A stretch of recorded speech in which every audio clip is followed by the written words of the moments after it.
A pleasant good morning, viewers. My name is Javon Wilson. So happy to be joining you on this Monday morning.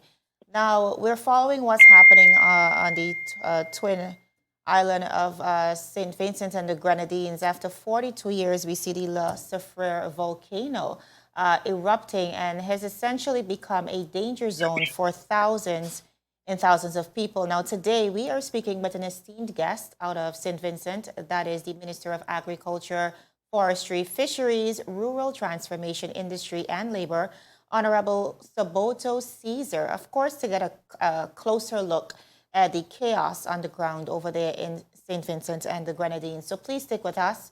There is lots more coming after this quick commercial break. The win. Oh. What are the hell?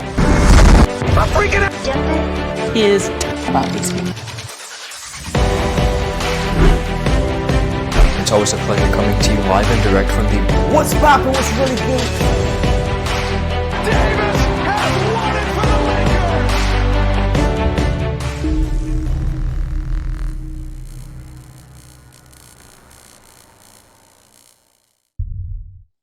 Viewers, welcome back to 284 Media. Now, as we all know, there is a huge Vincentian contingency here in the BVI.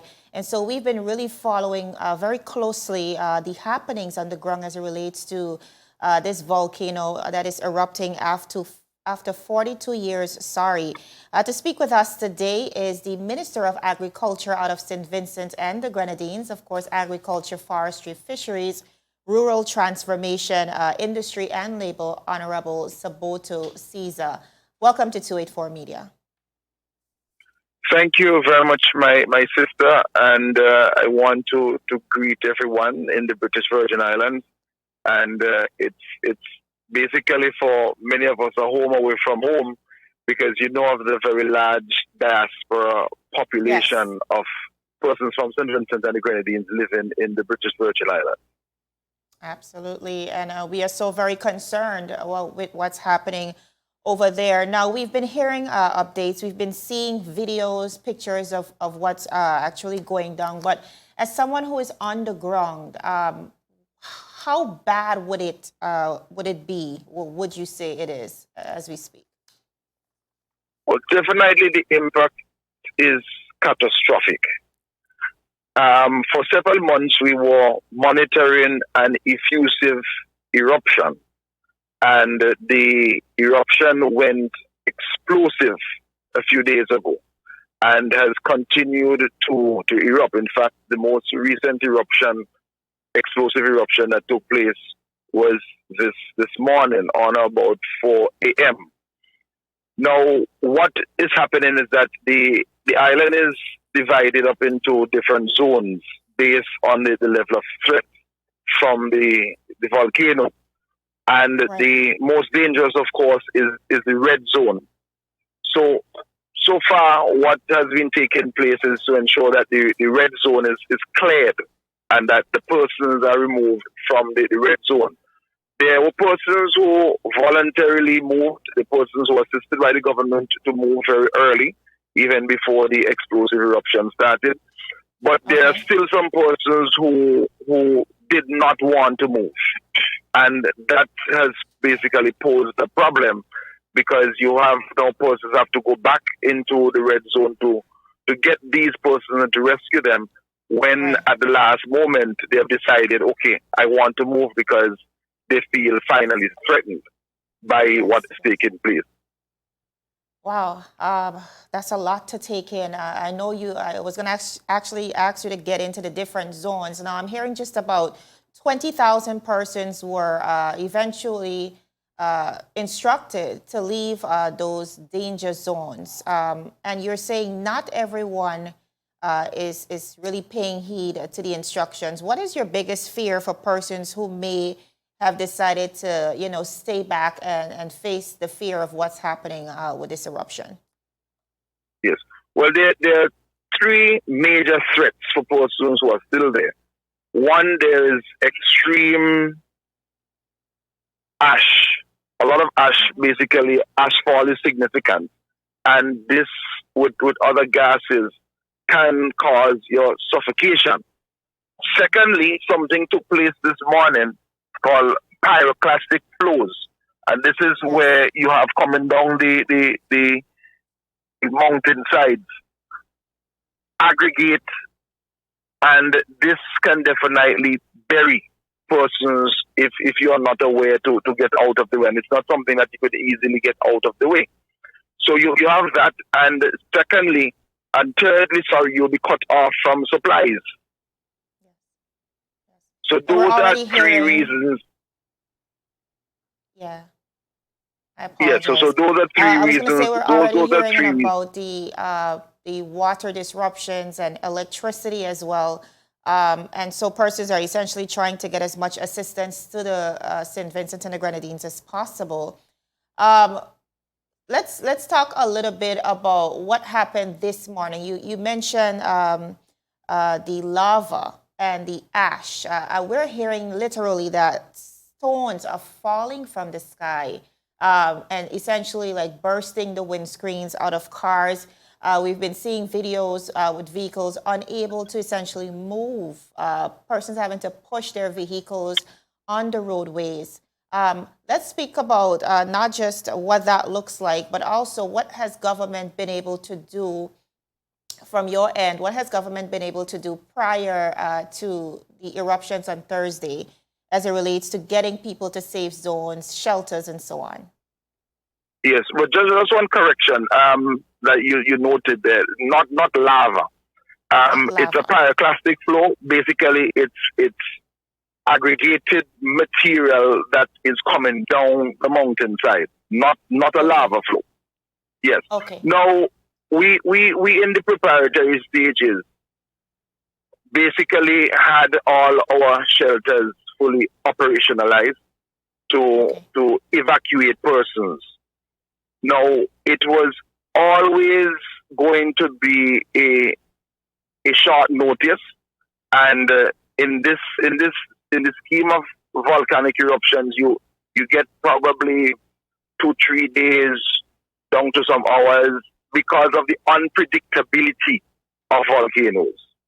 Right. Now, we had the shelters up and running, and persons have been evacuated to these shelters. We have the shelter managers in place, in terms of the food supply.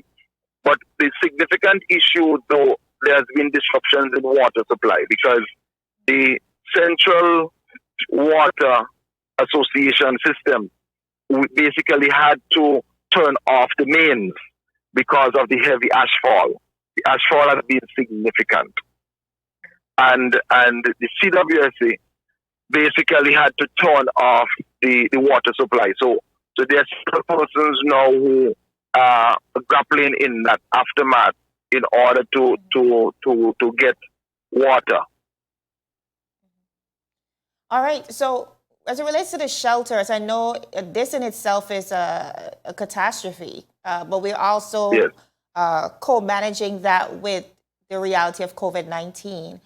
So can you just tell us how difficult it is for you to manage both situations? Are the shelters COVID-proof? What about persons who test positive for COVID-19 who may be forced to stay in that shelter? What kind of protocols or protection measures are in place to essentially minimize the spread of COVID-19?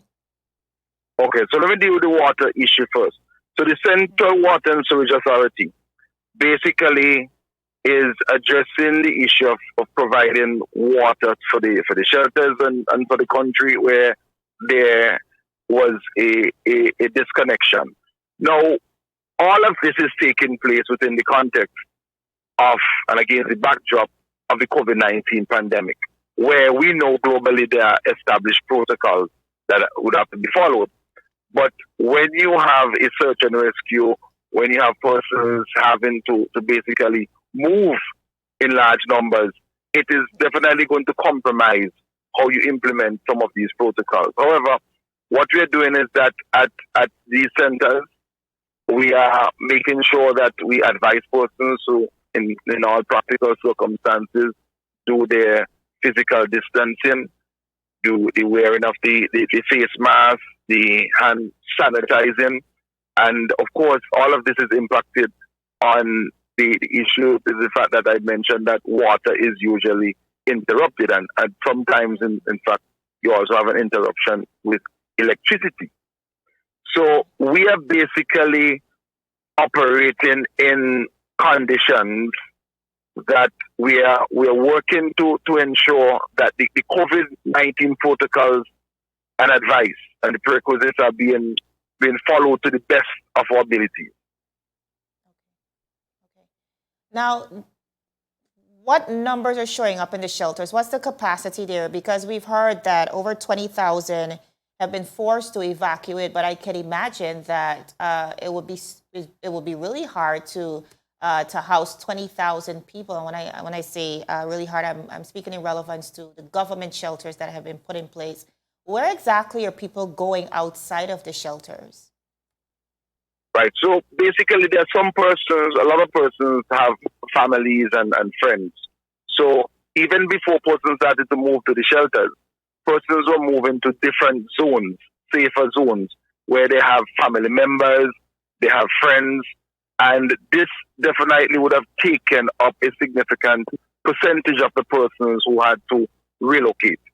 Now, you then had persons who wanted to move last minute and, of course, were not able to go to a family member or friend. They would go to the closest shelter. And shelters have been opened since we had the just before we had the start of the explosive eruptions. And shelters are taken in persons. We have a little bit over 100 shelters when I checked yesterday. And persons are still moving into shelters. So it's a very fluid kind of situation where the persons are moving into shelters, and when some persons get settled in the shelters, some persons are moving out of the shelters because they now contacted their families in safer zones and are moving out. Yeah. I heard just this morning the Prime Minister's update acknowledging that people are not necessarily leaving with the cruise ships. We do know that there are a few cruise ships there, but they're not necessarily showing up in high numbers. But we also heard that there are reports that the cruise ships are only accepting vaccinated persons.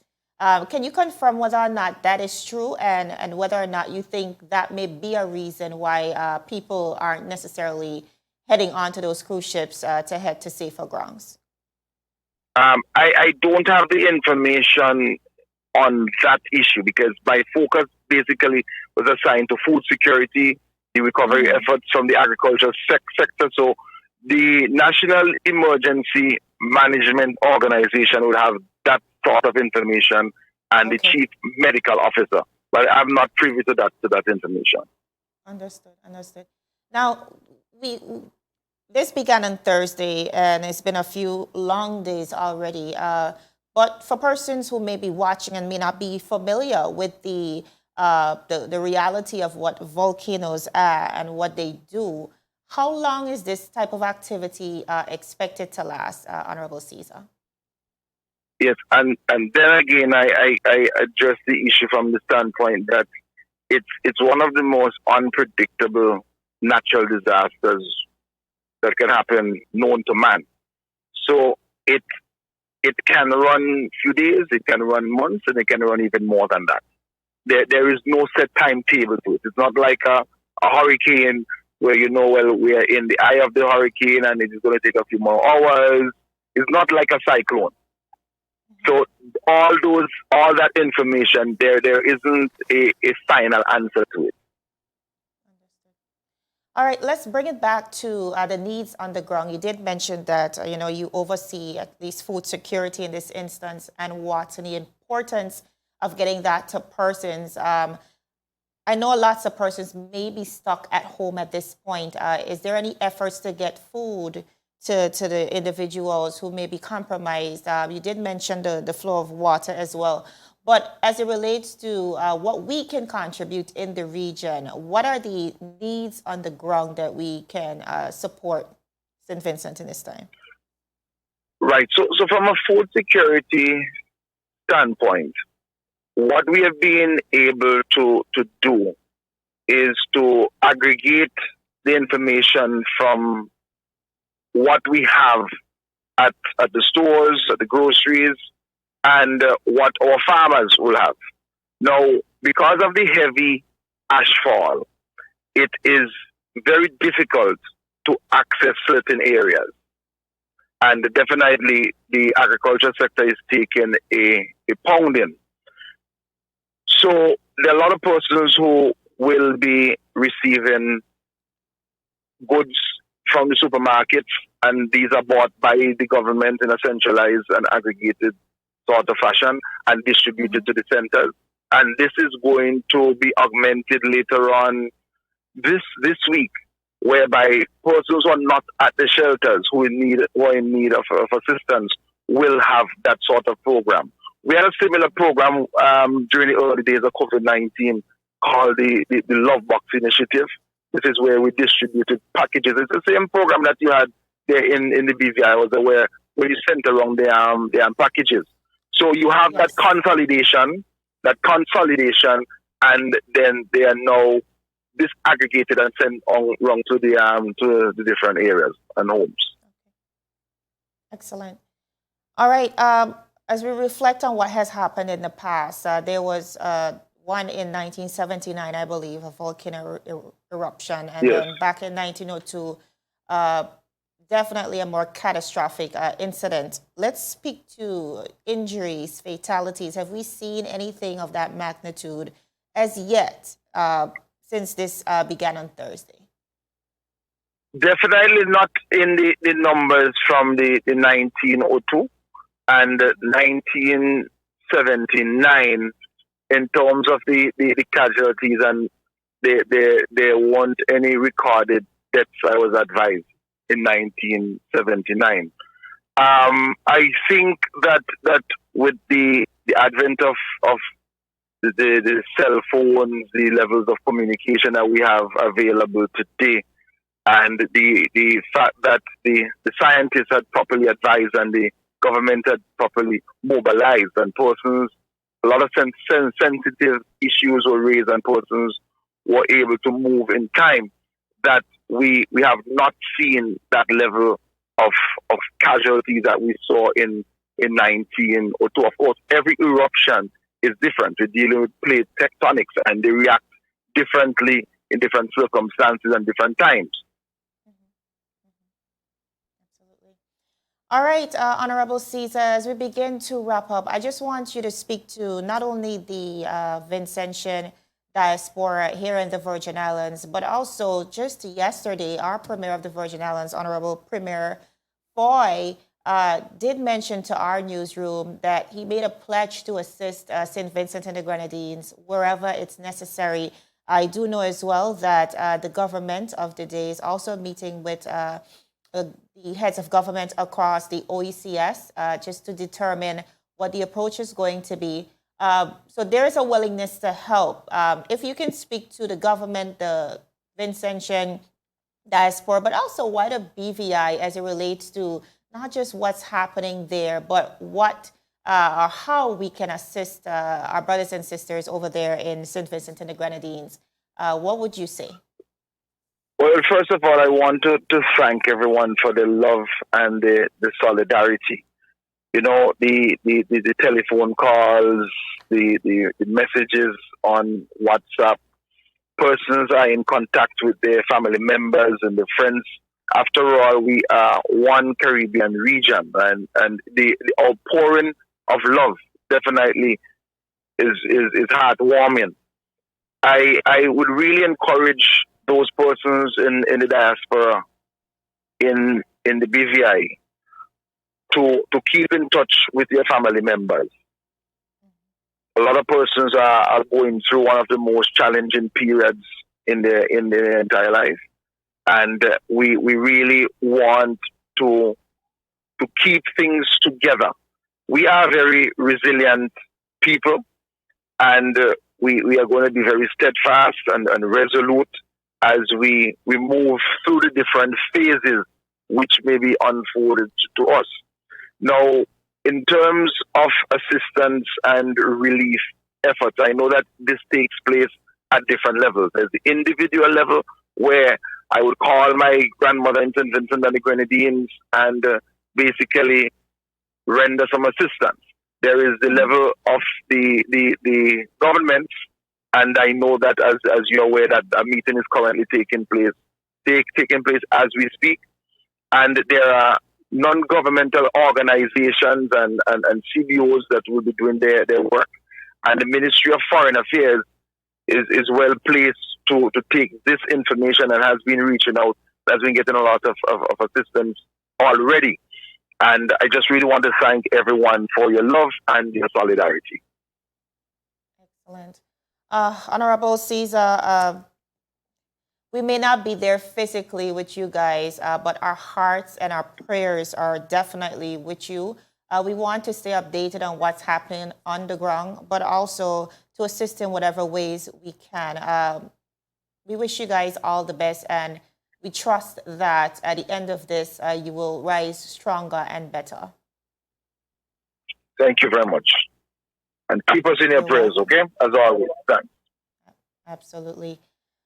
Viewers, that was Honorable Sabato Caesar. He is the Minister of Agriculture out of St. Vincent and the Grenadines, really monitoring this really delicate, unfortunate, and unprecedented situation where the volcano has erupted after some 42 years. Now, this is crazy, not just considering the magnitude of what's happening, but also we have such a huge contingency, here in the BVI as it relates to Vincent'S. Our hearts, our prayers are with our brothers and sisters there.